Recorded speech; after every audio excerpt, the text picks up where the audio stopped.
Ladies and gentlemen, boys and girls, children of all ages, welcome to the Sideline Junkies Podcast Network. This is the show that we call the Gridiron. I am the guy, the myth, the legend, the person that be in the place to be, um, the man you see. We go back to, what's that place called? I think it's called John Jay University, but that's the hip hop line. You may not get it. We're gonna go through the sports world in the greatest fictitious college football show in the world, Craig.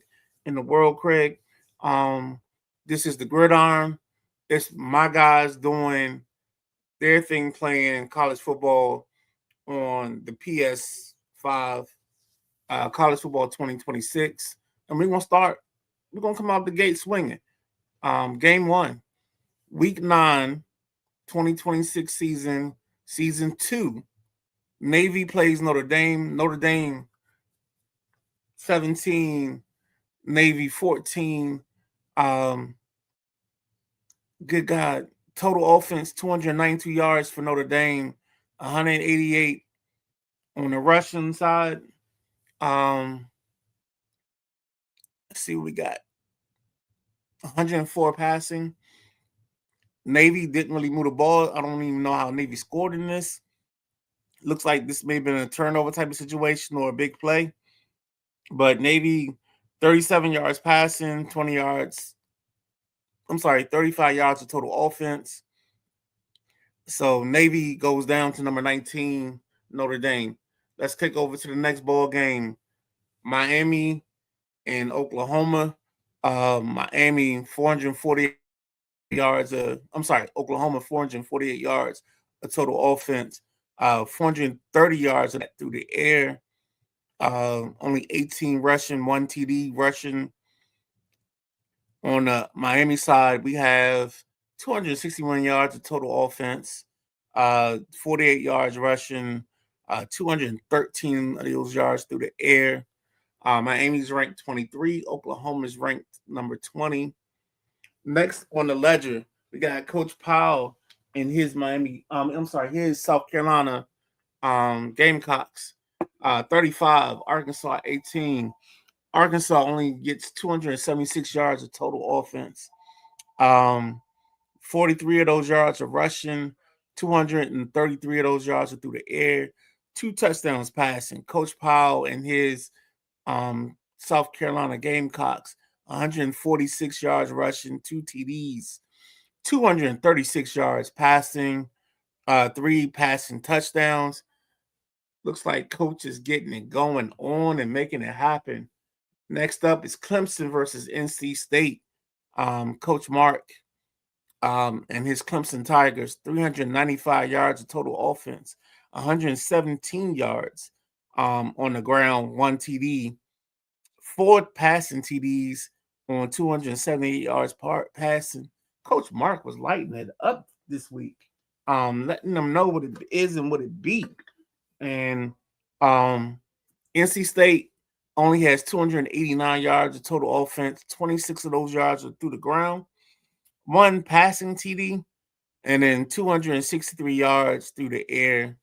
Next on the ledger, we got USC and Day-Day's Ohio State Buckeyes. Ohio State, 308 yards of total offense, 93 yards rushing, 3 TDs on the ground. So it looks like they was getting in, rushing the ball. 215 yards of passing offense. On the other side of the ledger, you got USC with 202 yards of total offense. Looks like they had 17 rushes for 34 yards. That's not productive at all. And then they had 168 yards through the air. Looks like USC was struggling this whole ball game. Ohio State did their thing defensively. And I tell people all the time when I watch they play, I know he's a Cowboy fan / Atlanta fan / no, he don't have that many slashes. Only got those 2. But watching this brother play, he got a little G-R-E-G-G Williams in the system.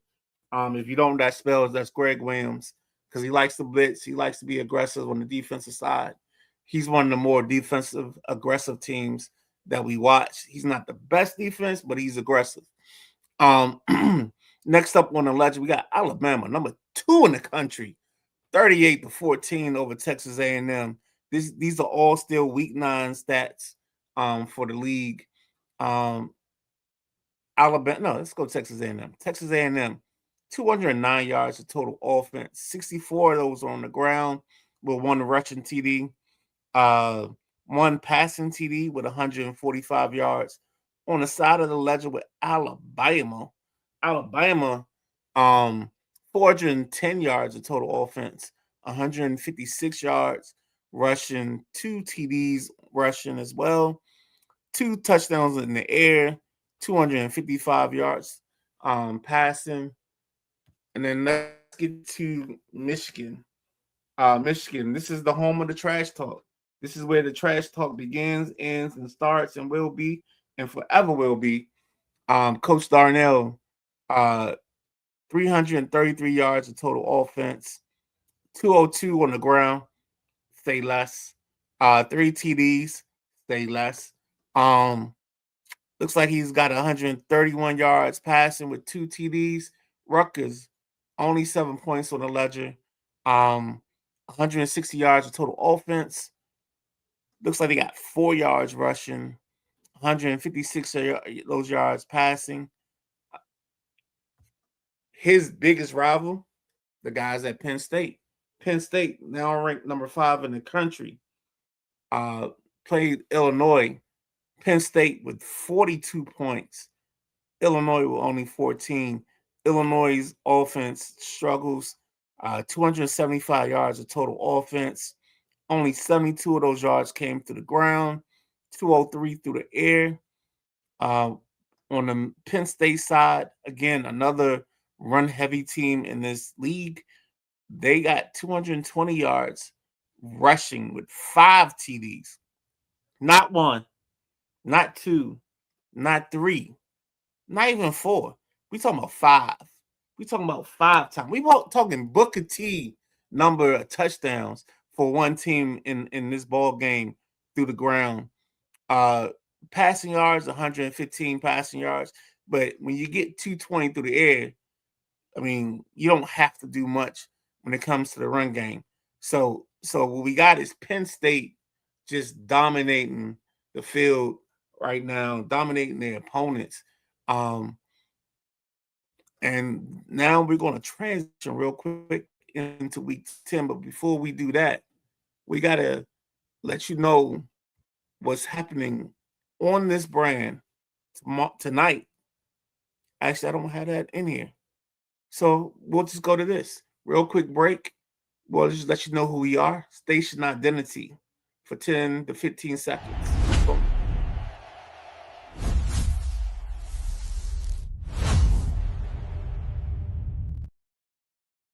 Yes, ladies and gentlemen, just in case you don't know who we are and who we be, we are the Sideline Junkies. This is the Sideline Junkies Podcast Network.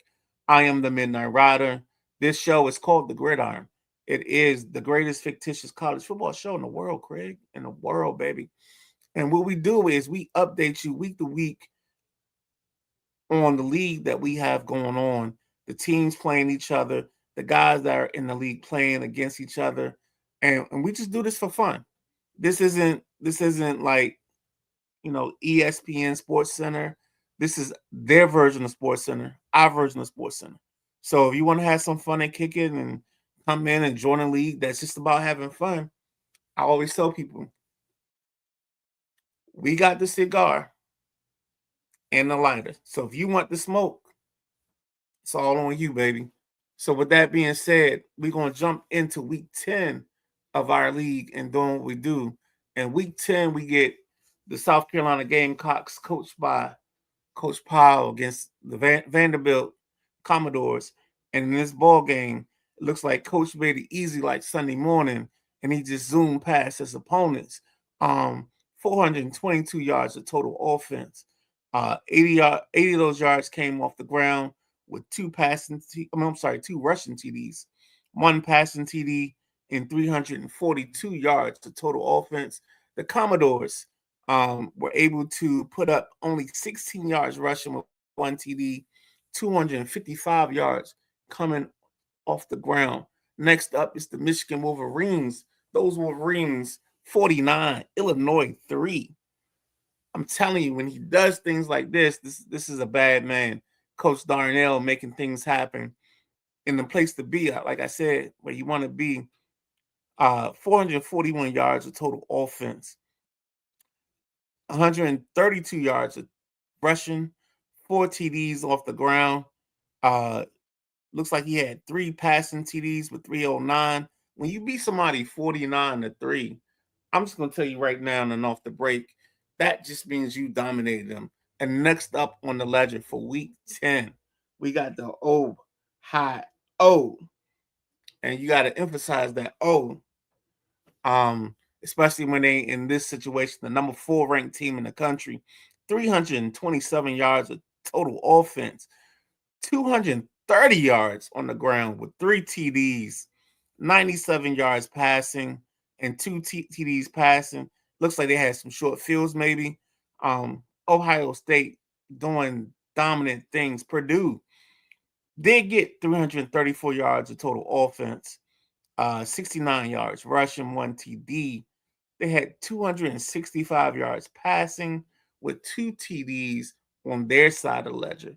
Next up in the list of ball games that we're doing tonight, we got Alabama, number 2 Alabama versus Mississippi State.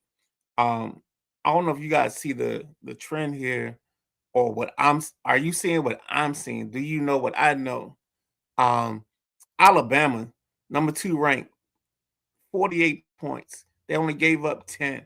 Mississippi State, 220 yards of total offense. Only 19 of those yards came off the ground, folks. 202 through the air. On the Alabama side of the ledger, total offense 489. That's not a misprint. 489 yards. A total offense. 132 of those yards came off the ground with 2 TDs rushing. 357 yards through the air. Alabama comes out, does Alabama type of things. It's amazing watching them do what they do, but it's Alabama. I mean, there's certain things in life that are certain. There's air, there's life, there's taxes, and there's Alabama. So if you don't know, now you know. And there it is. I can't say nothing more. We also have in week 10 Clemson, number 6, against Virginia. Guys, we got a lot of blowouts from our user teams this week. So it looks like our users are getting comfortable. And I'm gonna take this off. It looks like the users are getting comfortable with being in this place right now because they're starting to blow out teams. And maybe this is them playing lesser competition. Maybe this is them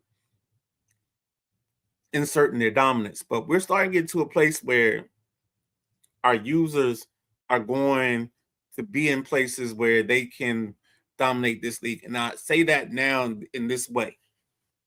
We're going to look at the college football picture for the first inaugural college playoff picture for this season as of week 11. And you're going to see certain things. You're going to see a theme. And the theme is our users. Last season, if you don't know and you don't remember, our users were in the final the final 8. So we had users from the final 8 all the way up to the final 2. I got 2 comments. I'm going to check these comments out. This is my boy. Yo, Coach Rod, Penn State number 1. And I know what this comment is from because I talked about Michigan. So I know this is boo-boo for Michigan. There's no greater rivalry.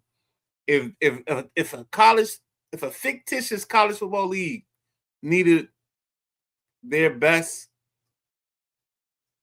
rivalry to be like the Pittsburgh Steelers and the Ravens, Coach Rod, Penn State versus Michigan, that's the best rivalry in this college football game that we have right now, and it lives up to it. It's not Penn State, Ohio State, and that's only because Day Day is only a year in, so we don't have that hatred built up yet. So Penn State, Michigan does. I mean, sorry, Ohio State, Michigan, Ohio State, Penn State doesn't have that same vitriol yet. I remember these guys from 2025. Like the only other group person that can be in this group is like Oregon. It could be Oregon, Penn State, and Michigan. Like they got a rivalry that's set up and it's in place. And then on the other side we got I think it's now he's Texas, and that's Coach B. We got KG at Notre Dame. We got the Alabama kid. Those are the next three in that. Like we do rivalries and trifectas because there's certain sets of teams. Now all the teams battle each other, but I think there are certain sets that match up and can be put in places of rivals and making things happen. But let me get back to what I'm here to do, and that's to give you the updates on the scores. I might repeat myself here because I forget where I left off because I went on a tangent and tangents happen. So Michigan beats Illinois 49-3. Ohio State beats Purdue 47-21. I know I did that. I know I talked about Alabama beating Michigan State. So I think we should end up here with Clemson 42, Virginia nothing. Clemson with 406 yards of total offense, 145 of those through the ground, 4 TDs. They got 2 passing TDs, 261 yards of passing offense. When you want to talk about dominance, I mean, you see the donut on the screen, and I don't know who needs to see this, but they gave up nothing in terms of points. They gave up nothing in terms of yards. I mean, we got 35 yards of total offense. 35 yards of rushing offense, 71 yards of passing offense. And yeah, it comes out to 36. So we got a lot of negative yardage somewhere in this equation. And it's not showing up on my stat sheet. Next up is Georgia versus Missouri. Now, I think Georgia is the new user. I think that's Coach Powell's son, DJ. First and foremost, welcome, DJ. Thank you for stepping up and taking the smoke. Coach DJ comes in and gives you 122 yards of total rushing offense, 1 TD, 261 yards of total offense. Passing yards, 139. On the opposite side of the ledger, he gives up 229 of total offense, 59 yards through the ground, 1 TD, and 170 yards passing. He turns out victorious, wins 20-13. So this is the first time I've talked about Georgia. And when Georgia does their thing, they got a little thing that says, "Who's that coming down the track?" It's the Mean Machine in red and black. Who's the baddest team in the land? No. You know what? I messed it up. So I'm going to stop there because I messed it up completely. So let's get to the next game. Oklahoma, LSU. Oklahoma's number 7. I got to get a roster because I don't know who Oklahoma is. So I apologize, but I know it's a user. Oklahoma with 513 yards of total offense, 87 yards of it through the ground, 3 TDs. We got 426 yards of passing offense with 4 TDs.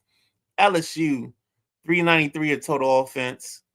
Only 32 of those yards came from the ground with 2 TDs, 2 TDs passing, and 361 yards. And then we get to the shellacking. I saw the memes. I saw the posts. I saw people saying, "Oh my God, stop the fight, throw in the towel."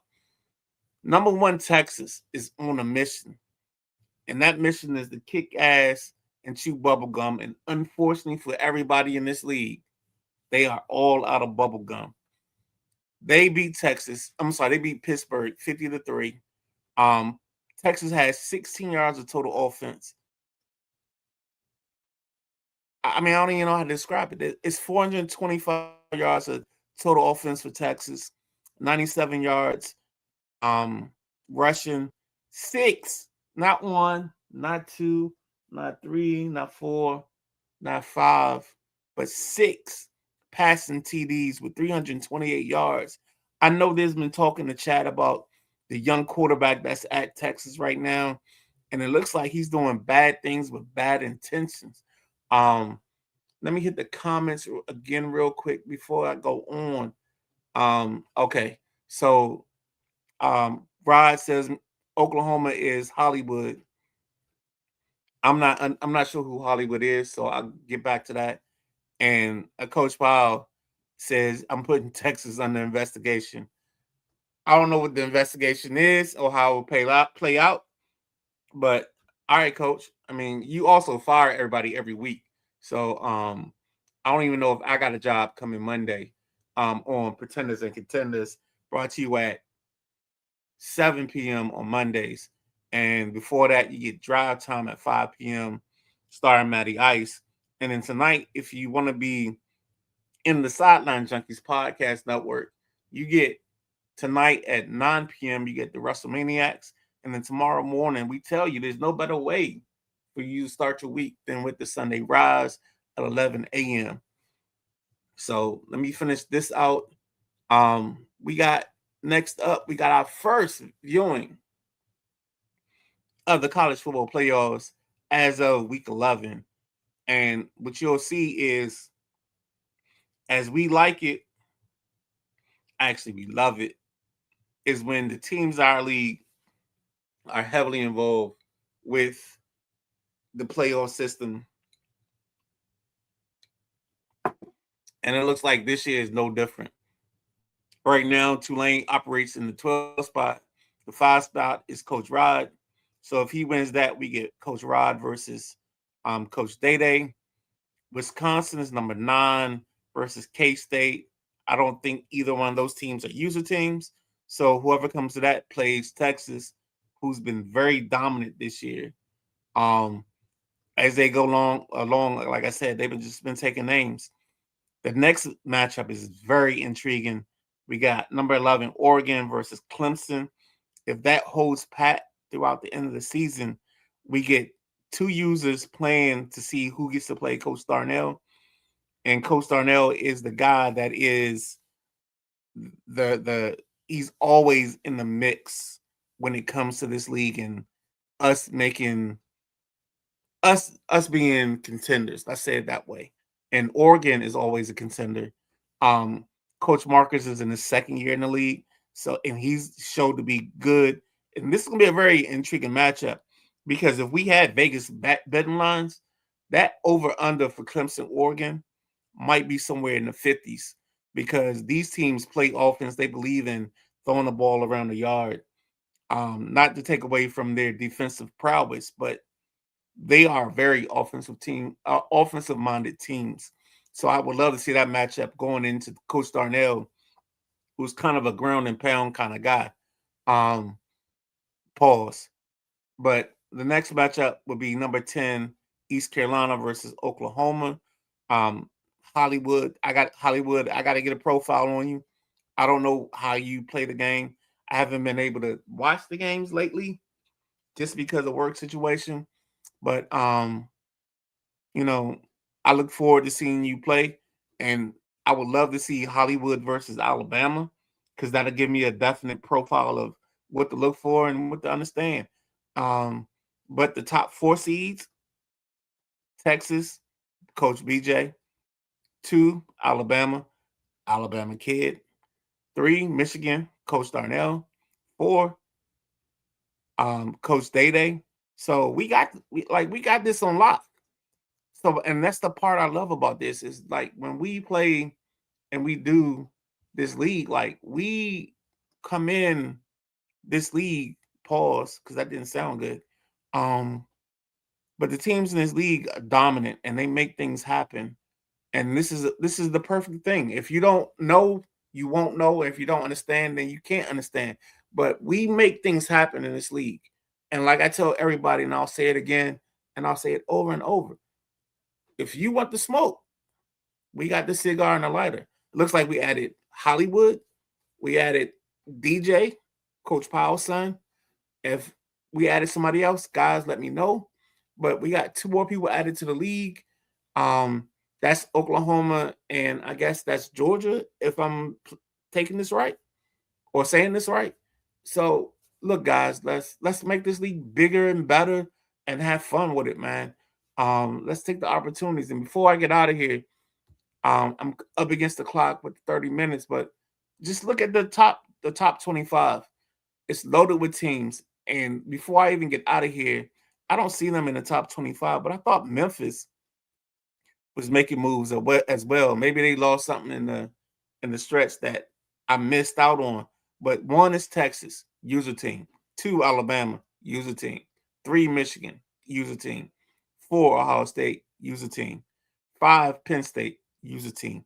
6, Clemson, user team. 7, Oklahoma, user team. 11, Oregon, user team. Notre Dame at 19, user team. 20, Georgia, user team. Like, we all do this thing, man. We all throughout the top 25. Why would you go somewhere and play in a dynasty league where the teams aren't competitive and teams aren't making things happen? This is the best, the most dynamic. This is the greatest fictitious college football league in the world, Craig, in the world. And then on the other side of it, guess what else you get? You get a podcast. What other college football league has a podcast where coaches come in, do interviews, talk to people? They can give their views. They can share what they feel. All you got to do is reach out to me. This show airs every Saturday morning at 11:30. So if you're a coach and you don't know, but you want to talk about your team, I'm here, dog. 11:30, Saturday. We can make it happen.